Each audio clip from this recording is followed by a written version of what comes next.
അന്ന് 36-ാം വയസ്സിൽ 6 അടി മണ്ണിലേക്ക് എടുത്തു വെക്കുമ്പോൾ ചുറ്റും 50 ആള് പോലും കഷ്ടിച്ചില്ലായിരുന്നു. കാലം കടന്നു പോയപ്പോൾ അവളുടെ കല്ലറയ്ക്ക് മുമ്പിൽ ആളൊഴിഞ്ഞ സമയമില്ല, തിരിയണഞ്ഞ നേരവുമില്ല. നമ്മൾ ചെയ്യുന്ന നന്മകൾ ആരുടെയെങ്കിലും മുഖത്ത് പുഞ്ചിരി വിടരുന്നതിന് കാരണമാകുമെങ്കിൽ പുഞ്ചിരി പടരട്ടെ, ഞാനതിന് കാരണമാകാമെന്ന്. ആ വാക്ക് ജീവിച്ചവളായിരുന്നു അൽഫോൻസാമ. മഞ്ഞുപോലെ മാഞ്ഞു പോകും മുമ്പ് നന്മയുടെ അവശേഷിപ്പുകൾ ഭൂമിയിൽ തിരുശേഷിപ്പുകളാകണമെന്ന് പഠിപ്പിച്ചവൾ. അന്ന് 36-ാം വയസ്സിൽ 6 അടി മണ്ണിലേക്ക് എടുത്തു വെക്കുമ്പോൾ ചുറ്റും 50 ആള് പോലും കഷ്ടിച്ചില്ലായിരുന്നു.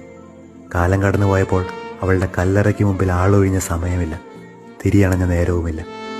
നമ്മൾ ചെയ്യുന്ന നന്മകൾ ആരുടെയെങ്കിലും മുഖത്ത് പുഞ്ചിരി വിടരുന്നതിന് കാരണമാകുമെങ്കിൽ പുഞ്ചിരി പടരട്ടെ, ഞാനതിന് കാരണമാകാമെന്ന്. ആ വാക്ക് ജീവിച്ചവളായിരുന്നു അൽഫോൻസാമ.